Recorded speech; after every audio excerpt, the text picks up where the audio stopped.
Galera, vamos lá, vamos brincar um pouquinho aqui, fazer uma revisão sobre todo o conteúdo da segunda parte de financeiro.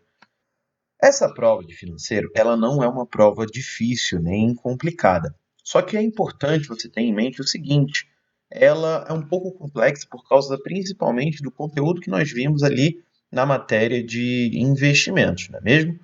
Eu vou passar uma revisão agora completinha para vocês. O slide já está disponível para vocês também. E estuda bastante, pessoal. Não está difícil, porém eu peço a máxima atenção de você. O planejamento financeiro.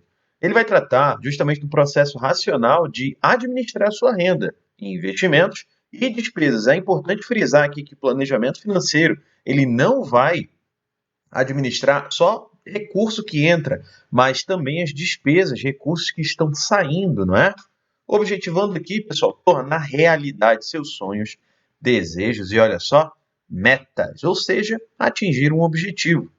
Através do planejamento financeiro, você tem que prever, você consegue prever a receita e despesa também. E assim, você vai estabelecer uma estratégia de programação de gastos e investimentos. Por que eu coloquei os dois juntos aqui? Porque gasto, você já tem em mente, eu vou pagar uma conta. O investimento você tem que contabilizar da mesma maneira. Se você colocou uma meta de tipo, todo mês eu tenho que guardar R$ 150, então todo mês você vai pegar o seu salário, a primeira coisa que você vai fazer vai ser pagar as suas contas, isso também tirar o valor do investimento, ou seja, dos R$ 150. Se você conseguir guardar até mais dinheiro mais à frente, assim, tipo no final do mês, você viu que sobrou mais dinheiro na sua conta, pegue esse valor que sobrou e coloca também onde você coloca em investimento. Ou seja, investimento aqui, pessoal, apesar de ser um investimento, encare como se fosse uma conta que você tem que pagar todo mês. Então, você fazendo essas previsões de receitas e despesas, você consegue manter a saúde financeira, bem como planejar o seu orçamento. Para se ter um bom planejamento financeiro, faz-se necessário a criação de um objetivo específico, cuja intenção será nortear as ações aplicadas no planejamento. Ou seja, é importante que você crie um objetivo. Você tenha algo em mente, uma visão para onde você quer ir, o que você quer ser quando você crescer. As etapas do planejamento, pessoal. A gente vai ter aqui o levantamento de todas as receitas e todas as despesas também. Ambas têm que ser feitas ali um levantamento. Você precisa avaliar tudo que entra de recurso e tudo que está saindo de recurso neste momento. Após isso, você define objetivos no seu planejamento. O que você quer fazer? Para que você está criando esse planejamento? Depois, estabeleça metas alcançáveis dentro desse objetivo. Seja quase como se fosse fazer uma dieta. Dentro da dieta, a gente não tem aquele dia do lixo do mês. Dentro da dieta, a gente não tem pequenos momentos em que você se dá uma espécie de recompensa por ter atingido o objetivo. Aqui vai ser a mesma coisa. Analisar características de suas finanças pessoais e familiares, ver o que cada um recebe, a maneira como cada um recebe, o que cada um gasta, projetar os possíveis resultados aqui, tanto para o lado bom como para o lado ruim, controlar e monitorar ações empreendidas para o sucesso do planejamento e manter-se firme e não desistir da disciplina, como eu falei para vocês. Aqui vai ser quase como se fosse fazer uma dieta. Sobre resistir às tentações. Por que hoje em dia é tão difícil resistir às tentações? Porque as empresas elas se tornaram especialistas em fornecer produtos de forma sutil, vamos colocar assim. Todo momento você é bombardeado por propaganda e às vezes você nem percebe, na grande maioria das vezes, você nem percebe que isso está acontecendo. Também há dificuldade, pessoal, em resistir a excessos, graças a propagandas mestres em vender ao consumidor o que não se tem real necessidade. Eu acho que eu citei esse exemplo para vocês, naquele dia onde eu uso a Amazon, né? E aí chegou uma mensagem para mim falando que livros de ficção científica estavam com 40% de desconto. Não havia necessidade de eu comprar um livro naquele momento, porque se eu comprasse, eu só iria conseguir ler lá no final do ano. O que eu fiz? Fui lá e comprei. Eu não consegui resistir a essa tentação, porque as empresas elas se tornaram mestres em vender para você. Analisando a situação financeira, aqui você primeiro avalia todas as receitas, fazendo um levantamento de tudo que entra em suas finanças. Após isso, faz um inventário, um levantamento de todas as despesas praticadas. Aqui é bem comum você encontrar desperdícios ou exageros, aonde você nem percebia que esse dinheiro estava saindo. Lembra daquele exemplo que eu dei, onde eu falei que eu desliguei o filtro de água aqui e agora eu utilizo ele somente como filtro de água e não geladeira de água? Então, me economizou R$ 50 por mês de energia. Veja, analise o que está acontecendo com você. Por fim, você tem que priorizar cada despesa, cortar excessos e passar também a evitar desperdícios. Vamos passar agora, pessoal, para investimentos. Olha só, é muito importante isso aqui. Investimentos são ótimas maneiras de você aumentar a renda mensal, ampliar o seu patrimônio, isso aqui é interessante, poupar dinheiro, guardar grana, ou até mesmo planejar a aposentadoria. Afinal, não tem como você aposentar hoje, né? Na verdade tem, só que vai ser muito difícil você aposentar pelo INSS, né? Não é que é muito difícil, mas você vai ter que trabalhar muito mais tempo, vai ser aquilo toda burocracia. No Brasil, pessoal, tradicionalmente os investimentos eles são mediados por quem? Bancos. Só que existem diversas outras organizações e empresas com o objetivo de facilitar os investimentos de clientes. Essas empresas elas são chamadas de corretoras. Entre as suas principais vantagens aqui estão a facilidade, flexibilidade e a transparência, ok? Sobre a carência, pessoal. Vamos lá. Não é possível, com a carência, você resgatar o valor até o fim do prazo estipulado. Você não consegue resgatar o valor do seu título até o fim do prazo dessa carência. O vencimento. O vencimento é quando o investimento ele vai finalizar. É quando ele acaba, é a data marcada para aquele título ele se encerrar. E aqui o dinheiro, com o lucro, vai cair na sua conta. Então, se a carência for igual ao vencimento, você não vai poder resgatar nada daquele valor que você investiu, nem mesmo os juros, antes do vencimento desse título. Ou seja, você não pode resgatar nada até que esse título finalize, até que esse título vença, até que esse título acabe. Quando o título não tem carência, pessoal, é porque eles podem ser resgatados a qualquer momento. Títulos públicos são desse jeito. A liquidez. Liquidez vai se tratar da facilidade em vender, ou seja, resgatar um título. Se um título ele possui carência, igual a vencimento, ou um prazo de carência qualquer, dentro desse prazo de carência ele vai ter uma baixa liquidez, ou seja, vai ser difícil você vender, não vai ser possível você resgatar, ok? Então a liquidez trata-se justamente da facilidade de você resgatar ou vender determinado título. Rentabilidade. Pessoal, existem 3 tipos de rentabilidade aqui que nós vamos comentar. Essas rentabilidades são as mais comuns no mercado para títulos. A gente vai ter a prefixada, onde ela vai ser fixa no momento da compra. Quando se compra o título, sabe exatamente quanto receberá. A pós-fixada, ela vai ser indexada ao CDI. CDI significa Certificado de Depósito Bancário, que é uma referência que fica um pouco abaixo da taxa Selic. Vamos falar sobre essa taxa Selic aqui. É o Sistema Especial de Liquidação de Custódia. Ela vai ser a taxa básica de juros da economia e vai servir principalmente para o controle da inflação. Outra rentabilidade que é indexada à inflação, que é a IPCA+. Ela é como se fosse pré e pós-fixada. Na parte pré-fixada, pessoal, a taxa de juros ela vai ficar fixa, além da inflação.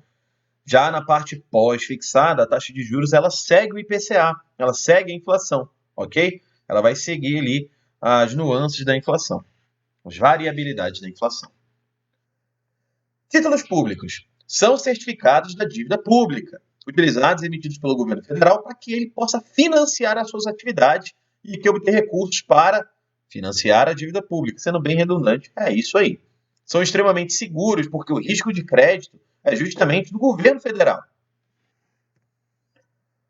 Tesouro Direto, pessoal, ele não é um título público. É muito importante você ter em mente isso aqui, que o Tesouro Direto ele não se trata de um título público.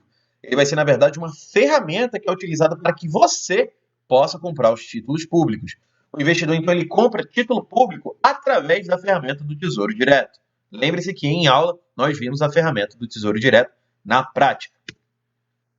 CDB Certificado de depósito bancário. Vai ser a emissão de dívida dos bancos. Ele possui fundo garantidor de crédito de até 250 mil por CPF. Olha que importante isso aqui, ó.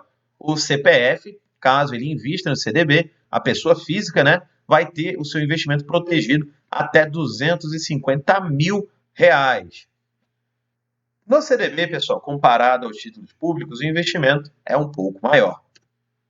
Sobre o rating em CDB, os bancos, emitindo certificados das suas dívidas com a intenção de que investidores as comprem, nem sempre podem garantir a segurança de retorno para esse investimento. Então, existem agências especializadas, avaliadoras de risco, onde essas agências vão dar nota, ou seja, rating, a essas instituições que estão emitindo o título, definindo, então, se essas instituições são boas ou má pagadoras, servindo de parâmetro de risco para investidores. Então, o investidor ele analisa aqui determinado CDB, analisa determinada empresa que emitiu o CDB através do rating. Ele analisa, então, a nota dessa empresa.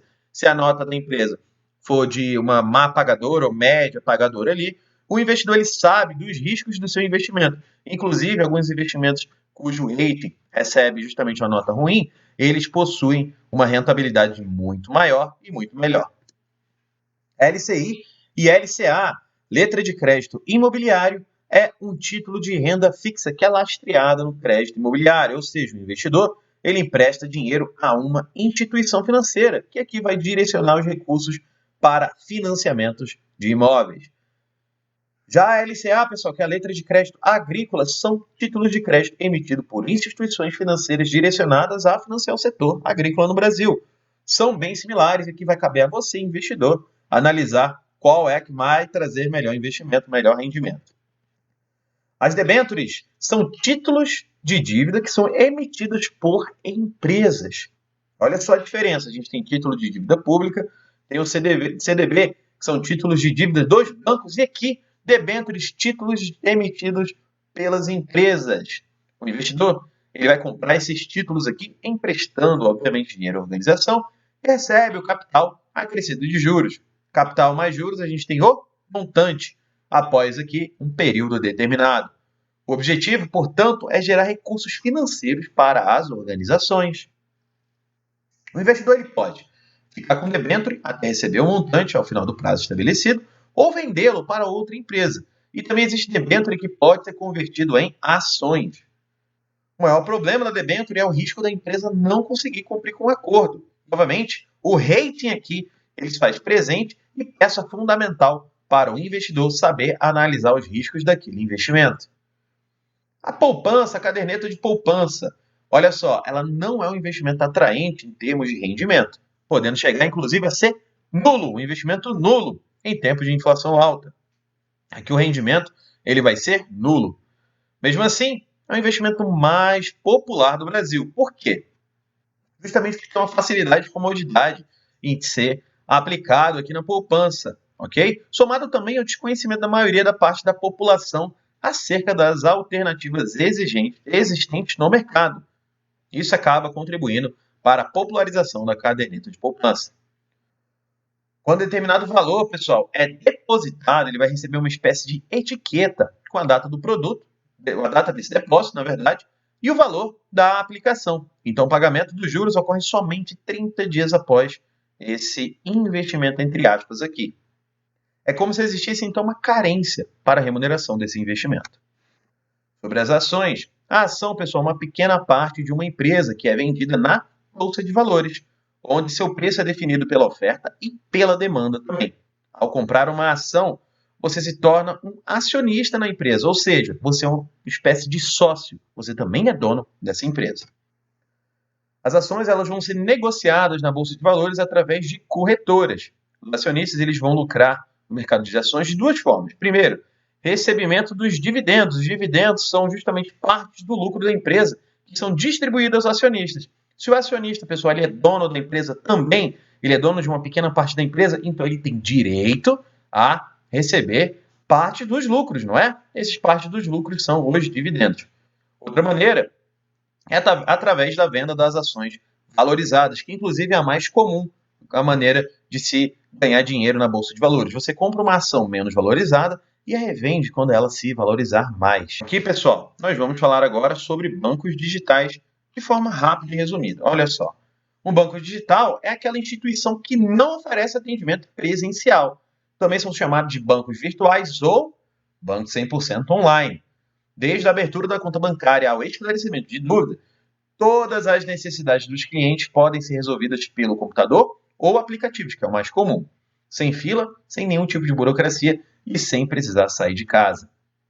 Banco digital, pessoal, como eu tinha falado para vocês, eles vão ser novas propostas, né? Alguns desses bancos digitais ainda estão em consolidação, ou seja, sendo criados ou ganhando espaço no mercado, ok? E eles estão em busca justamente de resolver problemas como tarifa elevada, falta de transparência, conflito de interesse, entre outros. O objetivo, então, do banco digital é ter mais agilidade no atendimento e, assim, atingir um número maior de consumidores.